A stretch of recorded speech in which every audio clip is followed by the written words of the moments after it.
हमारे परिपाटी न्यूज के सहयोगी शुभम बालिया के साथ डॉक्टर इंद्रदेव सिंह का एक्सक्लूसिव इंटरव्यू। आतंकवाद पर डॉक्टर इंद्रदेव सिंह की दो टूक। आतंक के खिलाफ देश को चाहिए निर्णायक नीति।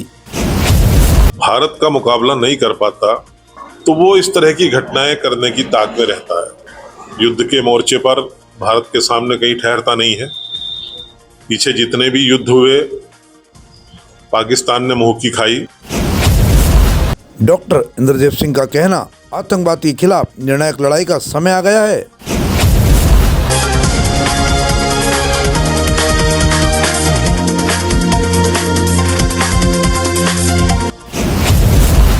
आइए बताते हैं पूरी बात, जो जनपद बिजनौर के धामपुर से है। परिपाटी न्यूज के सहयोगी शुभम बालिया ने हाल ही में पूर्व विधायक डॉक्टर इंद्रदेव सिंह का एक एक्सक्लूसिव इंटरव्यू लिया, जिसमें उन्होंने जम्मू कश्मीर के पहलगाम में हुए भीषण आतंकी हमले पर खुलकर अपनी बात रखी। गौरतलब है कि इस हमले में 26 निर्दोष नागरिकों की जान चली गई और 17 से अधिक लोग गंभीर रूप से घायल हुए। इस विभत्स घटना ने पूरे देश को झकझोर कर रख दिया। राजनीतिक दलों, सामाजिक संगठनों और आम जनमानस ने एक स्वर में आतंकवाद के खिलाफ कड़ी कार्रवाई की मांग की है। इंटरव्यू के दौरान डॉक्टर इंद्रदेव सिंह ने कहा, ये केवल एक राज्य या क्षेत्र की समस्या नहीं है, बल्कि राष्ट्रीय सुरक्षा का मामला है। आतंकवाद के खिलाफ अब सख्त और स्पष्ट नीति अपनाने की जरूरत है। जो शक्तियां देश को अस्थिर करना चाहती हैं, उन्हें मुंहतोड़ जवाब दिया जाना चाहिए। उन्होंने ये भी कहा कि आतंकवाद के मुद्दे पर राजनीति से ऊपर उठकर सभी दलों को एकजुट होना चाहिए और सेना, खुफिया एजेंसियों को पूरा समर्थन दिया जाना चाहिए। आतंकवाद के खिलाफ निर्णायक लड़ाई लड़ने का समय आ गया है। डॉक्टर इंद्रदेव सिंह ने कहा कि आतंकवाद के खिलाफ निर्णायक लड़ाई लड़ने का अब समय आ गया है। अब हिंदुस्तान चुप नहीं बैठेगा। हमें सरकार पर भरोसा, उनकी सोच बहुत व्यापक है। मोदी के नेतृत्व में ही होगा आतंकवाद का खात्मा। डॉक्टर इंद्रदेव सिंह ने कहा कि हमें भारत सरकार पर, अपने देश की सेना पर, रक्षा प्रमुख पर पूर्ण विश्वास रखना है कि वे जरूर कोई न कोई ठोस कदम उठाएंगे और आतंकवाद के खात्मे पर विचार करेंगे। मोदी के नेतृत्व में कुछ तो बड़ा होगा ही। ऐसा होगा कि दुनिया देखेगी। आइए दिखाते हैं ये एक्सक्लूसिव। नमस्कार, मैं शुभम वालिया, प्रदेश सांस्कृतिक प्रकोष्ठ प्रभारी परिपाटी न्यूज। आज हम बिना लंबा परिचय दिए सभी जो मेरे चैनल के दर्शक हैं, परिपाटी के भी दर्शक हैं, क्षेत्र में भी सभी जानते हैं कि डॉक्टर इंद्रदेव सिंह आज चैनल पे मेरे साथ वार्ता करने के लिए उपस्थित हैं, जो हमारे जनपद बिजनौर की में लगभग 4 बार आप विधायक रहे हैं और सामाजिक जीवन आप छात्र समय से ही, जब आप पढ़ते थे तभी से आप सामाजिक जीवन में हैं। आज का विषय थोड़ा हटके है। हमने कई बार डॉक्टर साहब विचार किया कि आपसे अलग अलग विषयों पर चर्चा कभी करेंगे, लेकिन आज ऐसा अकस्मात कह लीजिए, अचानक ऐसा मिलना हुआ है कि अभी हाल ही में 1 हफ्ते पहले जम्मू कश्मीर के पहलगाम में एक आतंकवादी हमला होता है। तो उस पर हम आज आपसे थोड़ी सी चर्चा करेंगे, क्योंकि आपका राजनीतिक जीवन, राजनीतिक यात्रा लंबी है। तो सबसे पहले तो परिपाटी न्यूज पर आपका डॉक्टर साहब बहुत बहुत स्वागत है, बहुत बहुत अभिनंदन। जी धन्यवाद। डॉक्टर साहब, अभी लगभग 1 हफ्ता भी नहीं हुआ है, हमारे भारत के अलग अलग राज्यों के, अलग अलग क्षेत्र के पर्यटक जम्मू कश्मीर के पहलगाम में जाते हैं। उनका परिवार वाले बड़े ही खुशी से, आनंद से घर में उनका वापसी का इंतज़ार कर रहे थे, क्योंकि वे वहाँ पर घूमने गए थे। जम्मू कश्मीर को स्वर्ग कहा जाता है, हिंदुस्तान का स्वर्ग देखने गए थे, लेकिन वहाँ पर उनके साथ आतंकी हमले में 26 लोग लगभग मारे जाते हैं। देश एकदम से ठहर सा जाता है, आत्मा ठिठुर सी जाती है। आप इस आतंकी हमले को कैसे देखते हैं? आप अपने अंदर के मन के गुस्से को किस प्रकार जाहिर करते हैं? हमारे चैनल पर आप बताएं। जो आपने कहा सत्य कहा कि भाई देश ठहर सा गया और मन के अंदर जो एक असीम दुख और आक्रोश का भाव है, तो ये सत्य ही कहा आपने कि ये बड़ी दुखद घटना है।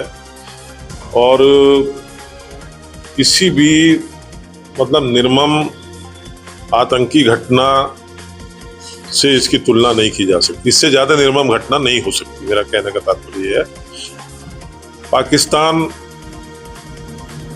जब किसी भी मोर्चे पर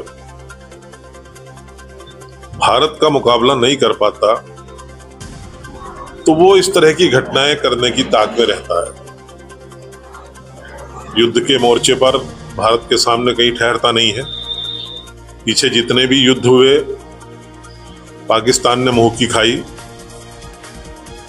हम भले ही बच्चे थे लेकिन अभी भी ध्यान है हमें, 1965 का जब युद्ध हुआ था, माननीय लाल बहादुर शास्त्री जी देश के प्रधानमंत्री थे, तो भारत की सेनाएं लाहौर, जो शायद सीमा से 20, 25, 30, 40 किलोमीटर अंदर है, वहां पर भारत की सेनाएं पहुंच गई थी। शायद आपको जानकारी ना हो क्योंकि आप उस समय जन्म नहीं हुआ होगा या बहुत छोटे हो। चारों तरफ से लाहौर को घेर लिया था भारत की सेनाओं ने। तो जब हाथ पैर जोड़े अंतरराष्ट्रीय स्तर पर पाकिस्तान के नेताओं ने, तब ताशकंद समझौता हुआ और भारत की सेनाएं वहां से हटी। 1971 का उदाहरण लें हम। 1971 में जब बांग्लादेश का निर्माण हुआ था, बांग्लादेश युद्ध की भूमि उस समय थी, उस समय भी पाकिस्तान की 91,000 फौज, 91,000 कितनी बड़ी संख्या होती है, फौज ने आत्मसमर्पण किया और अपने शस्त्र भारत की सेनाओं को सौंप दिए। तो ये इनसे करारी हार कोई हो नहीं सकती है। आपने भारत की प्रबल शक्ति के ऊपर अनेक उदाहरण दिए हैं। वो बार बार परमाणु होने की धमकी देता है कि हमारे पास परमाणु बम है। आप इस बात को कैसे देखते हैं? हिंदुस्तान की मतलब इतना बड़ा देश हिंदुस्तान, फिर भी मैं बड़े निष्पक्ष होकर यह सवाल पूछना चाह रहा हूँ डॉक्टर साहब कि इतना बड़ा देश होने के बाद हमारा एक छोटा सा राज्य और पाकिस्तान, तुलना भी नहीं की जा सकती। एक हास्य में एक बात आती है, कई बार हमने सुनी है कि पाकिस्तान तेरी जितनी जनसंख्या है उतने तो हमारे यहाँ ट्रेन में रोज लटक के लोग यात्रा करते हैं, फिर भी वो इतनी बड़ी हिम्मत करता कैसे, इतने अंदर आता कैसे है? सीमा सुरक्षा की कमजोरी आप समझते हैं? क्या कारण ऐसा है कि बॉर्डर पे कौन सी ऐसी कमी है, या कहीं ना कहीं भारत के अंदर भी आतंकवादी समर्थन विचारधारा इस बात का लिए प्रभावी है? क्या मानते हैं आप? आपने इसमें 2-3 बातें कही हैं।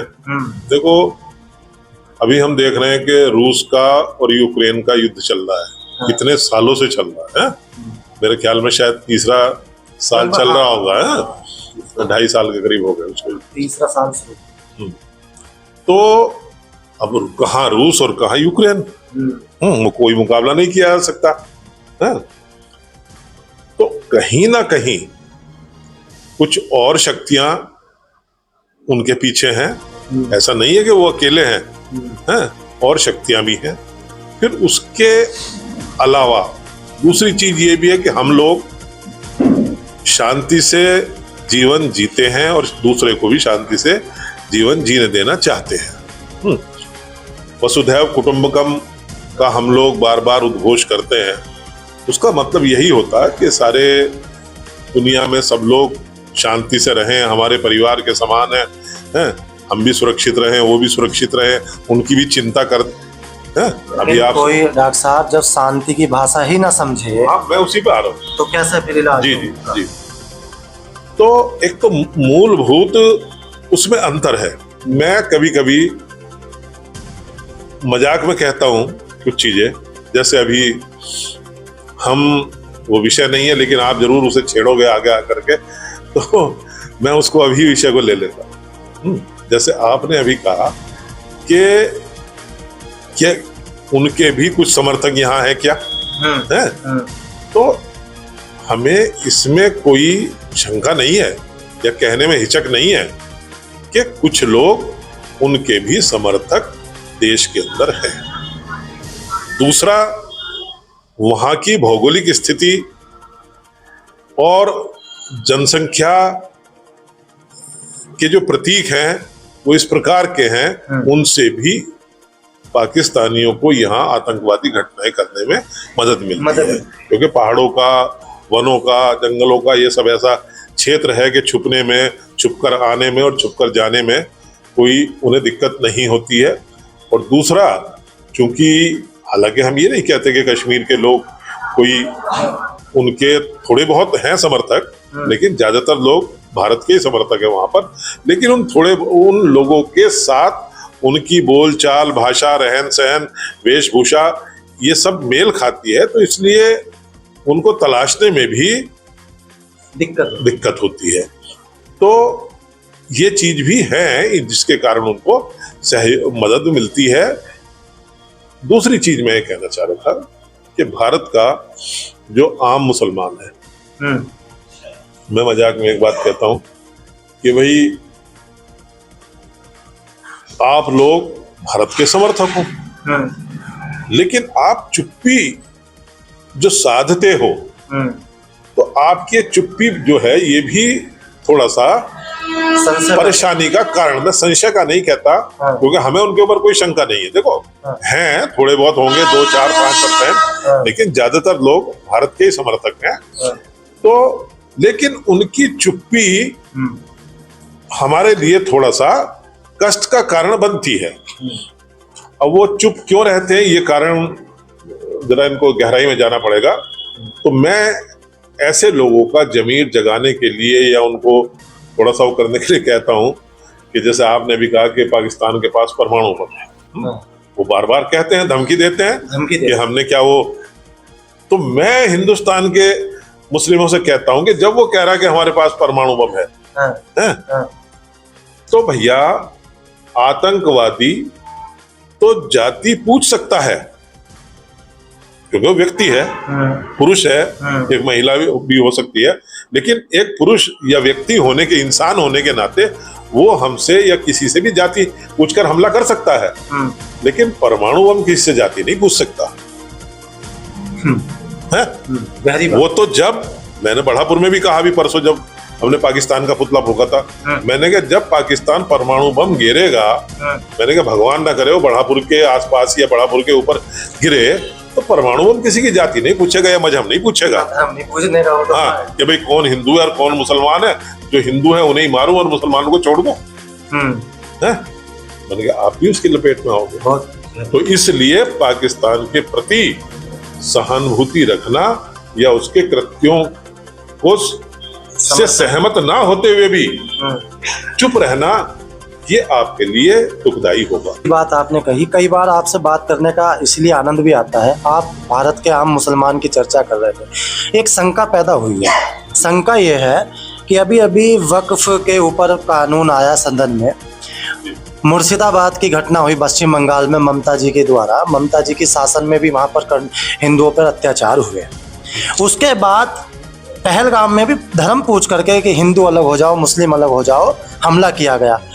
कहीं ये वक्फ के ऊपर फ्रस्ट्रेशन निकालने का या खींच उतारने का तो कोई ऐसा इलाज, मतलब बात नहीं लगती। मैं आपके, क्योंकि आपका देखिए डॉक्टर साहब, आपका बड़ा राजनीतिक लंबा जीवन काल है, आपने हर चीज को उतरते चढ़ते देखा होगा, आप चेहरा पढ़ना जानते होंगे कौन क्या कहना चाह रहा है। मुझे कहीं ना कहीं ये लगता है कि वक्फ की खींच उतारने के लिए भी ये घटनाएं हो रही हैं। अभी मुर्शिदाबाद जल रहा है, अभी बचा नहीं है पश्चिम बंगाल, उसके बाद कश्मीर होने वाला है। आपने बढ़ापुर का जिक्र किया, बिजनौर के जनपद बिजनौर का बढ़ापुर विधानसभा एक कोने में आने वाला क्षेत्र है। ये जरूर हमारे घर तक भी ये घटनाएं हो सकती हैं। क्या पता कल कोई हमें भी धर्म पूछ करके मारे। क्या वक्फ के ऊपर खींच उतारने का ये कोई इलाज तो नहीं, ये कोई तरीका तो नहीं, उनका उद्देश्य तो नहीं? मेरा सवाल ये है। मेरा जहां तक मस्तिष्क दौड़ता है, मुझे नहीं लगता कि इसका वक्फ से कोई संबंध है। अच्छा। मुझे नहीं लगता।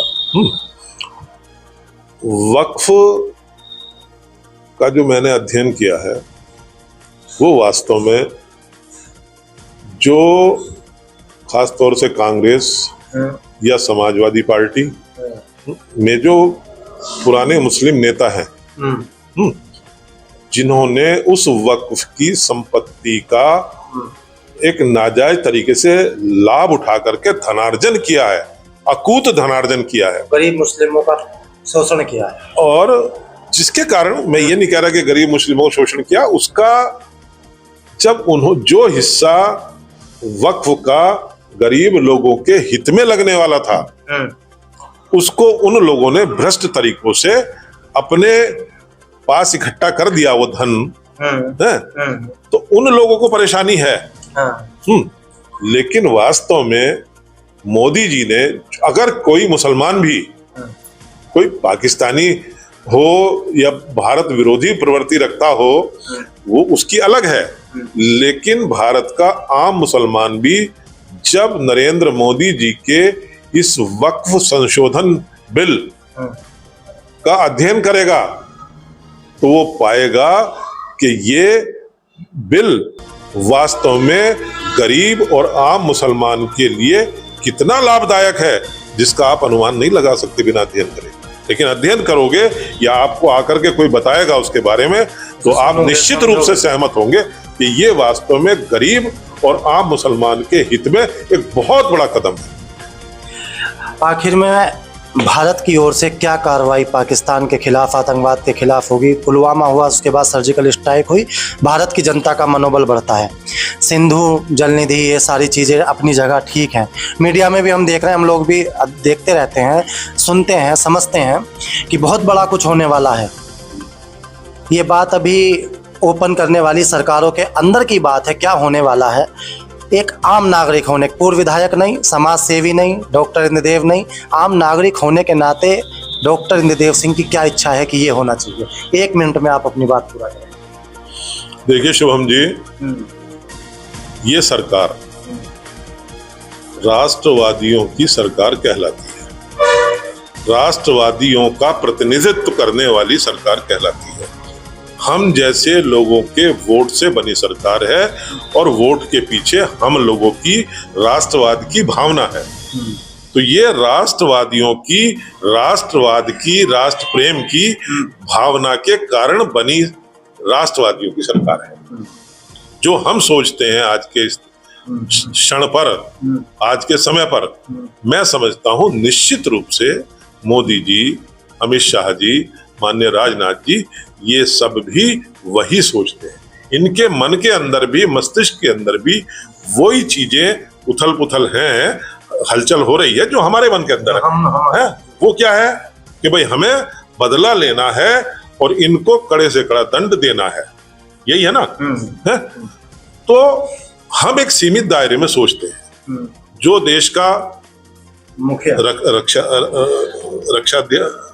सेनाध्यक्ष है, रक्षा प्रमुख है, माननीय प्रधानमंत्री हैं या गृह मंत्री हैं, उनका बड़ा व्यापक दायरा होता है।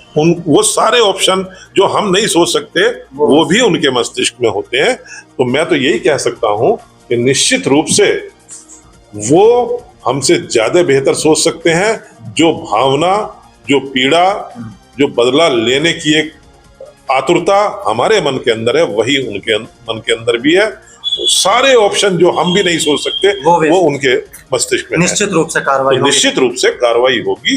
ये हम लोगों को संतोष, धैर्य रखना चाहिए थोड़ा सा। बहुत बहुत धन्यवाद डॉक्टर साहब। आप थे डॉक्टर इंद्रदेव सिंह और आपने बड़ी गहन चर्चा की। आपसे बातचीत करके, क्योंकि आपका अनुभव, मैंने बार बार ये बात कही, एक लंबा राजनीतिक यात्रा, उसी यात्रा के दौरान आपने अपने अनुभव से कहा है।